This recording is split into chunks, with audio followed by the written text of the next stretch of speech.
Yo, what's going on, guys? Welcome back to a brand new video on the channel. Inside of today's video, we're going to be switching things up a little bit. So we're going to be looking at some brawlers which I think are really strong in this meta, really underrated, and can definitely pop off. I'm going to be playing in Power League, showing you guys just how strong they are. So before we jump into it, make sure you're using a crate code. It'd be greatly appreciated. Without further ado, let's jump right into it. All right, guys, jumping into the first brawler, which I think is extremely underrated in this meta. I mean, some people do pick Spike a little bit too often, but yeah, I think it's Spike. So basically, inside of the few competitive games that of course have been available right now, I think Spike is getting a lot more usage. You know, his mythic gear has allowed him to revived himself a little bit more in the meta, but overall I think he's a great choice, especially on some maps where you know you can lock down the lanes pretty easily. You know, that time around I don't actually win my lane, I trade it out, but I traded it out just because of that mythic gear. So yeah, definitely like Spike. Spike in Brawl is a really solid pick. I think the only brawler that don't really want to choose Spike against, of course, is, you know, those throwers or Carl. Carl is fantastic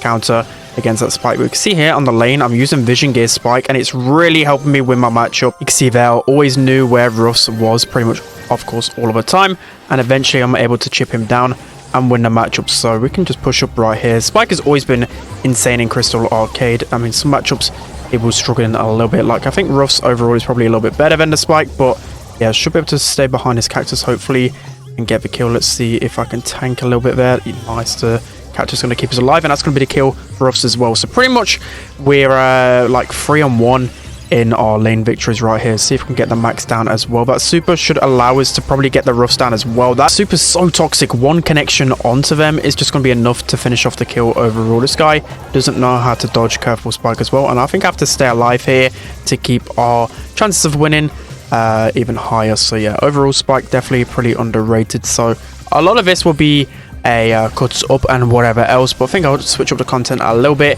trying to get some more intense gameplay with Power League. So moving into the third and final round, as I said, I wanted to try something a little bit different. Let me know whether you like this kind of style, just because normally, you know, ladder can be a little bit tedious with randoms. You know, it's just the same every single time really.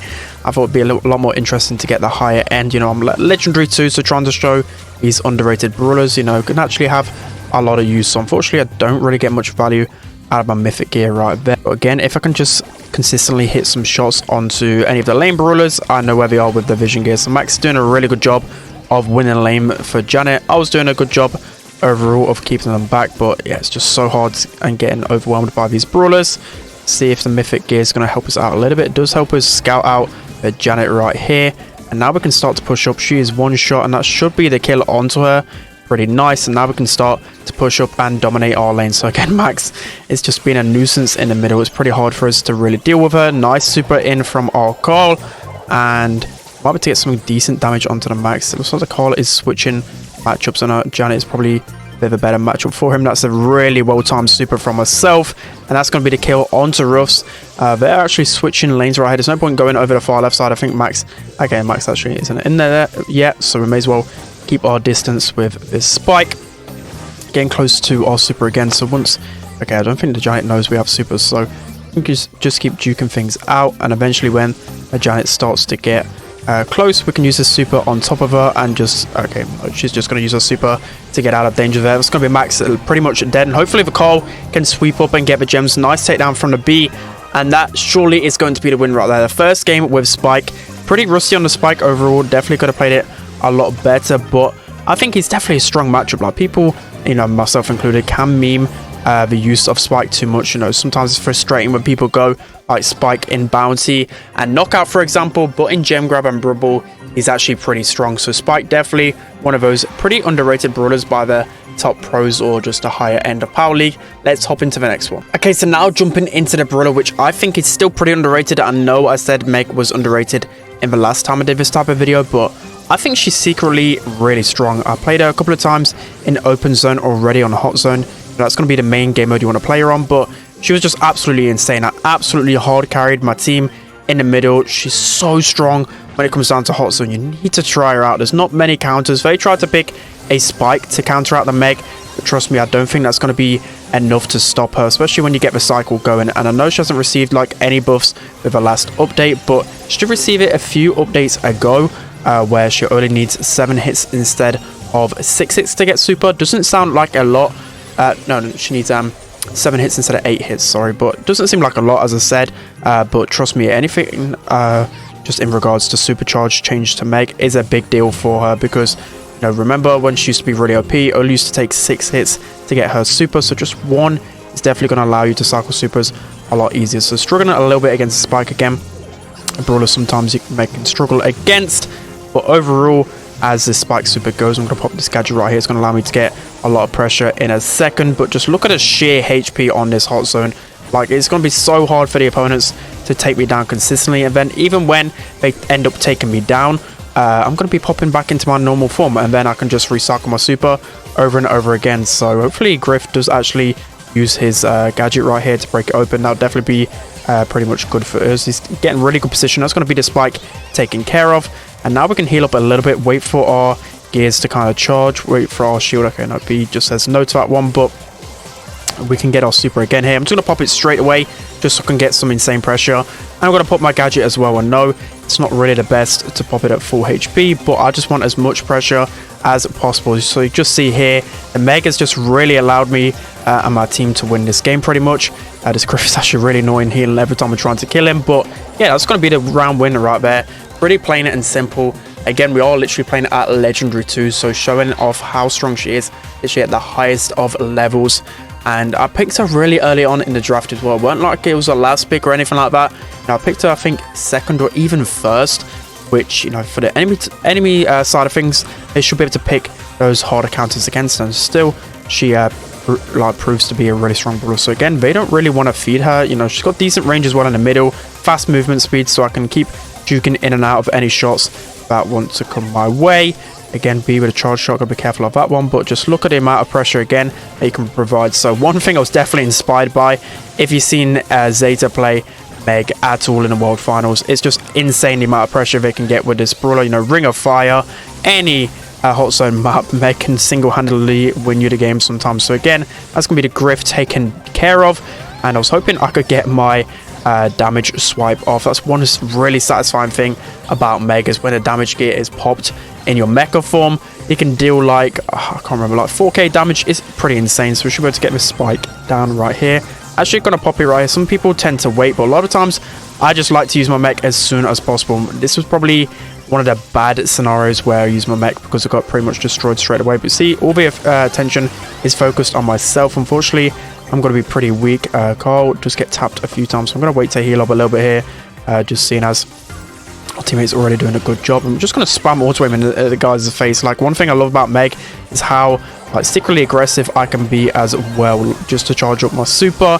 That's going to be the Griff down, and then it's going to be games. So 2 games, 2 wins so far, just showing off how these brawlers are really underrated. You know, I'd never really see Meg being picked. I see Spike being picked quite a few times, but I think in the wrong scenarios. I'd rather pick a Spike in Gem Grab and Brawl. He's definitely going to thrive. So that's another really underrated brawler, definitely OP in hot zone. Let's hop into the next one. Alright guys, jumping into the next underrated brawler within the game right now. Felt like I probably shouldn't have drafted a Grom in this scenario, but I think Grom overall in the meta is incredibly strong. If anything, maybe a little bit OP. Like, he's definitely had his place out of the meta for a little while, but a Grom meta is definitely one of the most broken things. You can see here, even against Poco and a tank, he still is really good in terms of keeping control. You know, against any squishy brawler, he's going to take them down pretty easily, and it still deal like 2,200 damage to any brawler, which is pretty insane. So again, I want to switch my attention on to the Rico.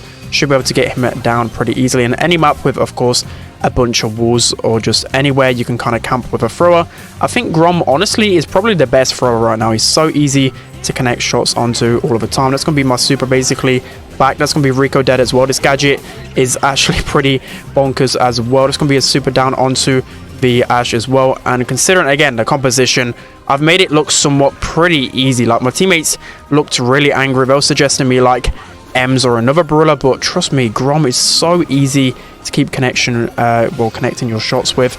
And I feel like as time goes on, I've said this a few times in videos already, but still people are underrating the Grom pick. It's so strong in certain circumstances. Again, I'm going to take this Poco down from a safe distance. That's going to be Rico.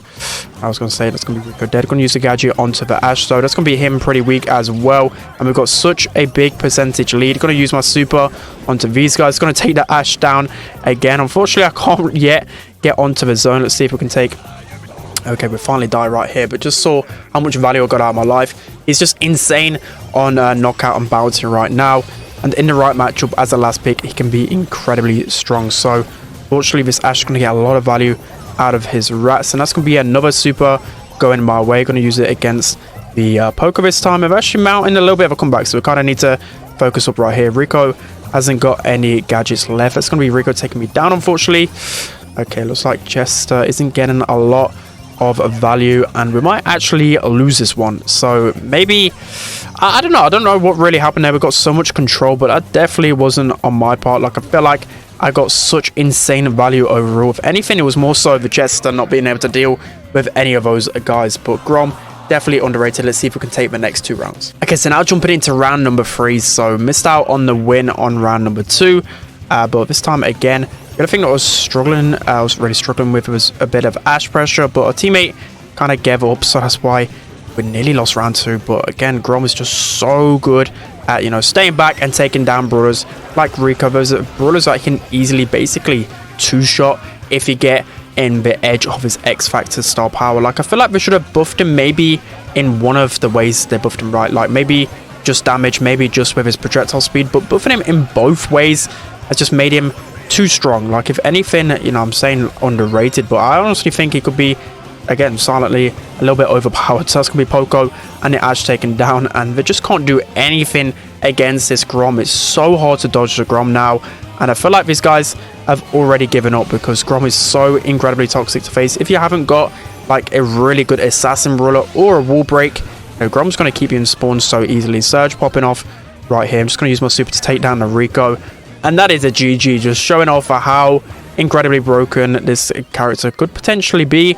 Just sweeping through the opponents. I know you saw a loss in the first round, but I feel like I played pretty good. Should be able to get star player inside of this one.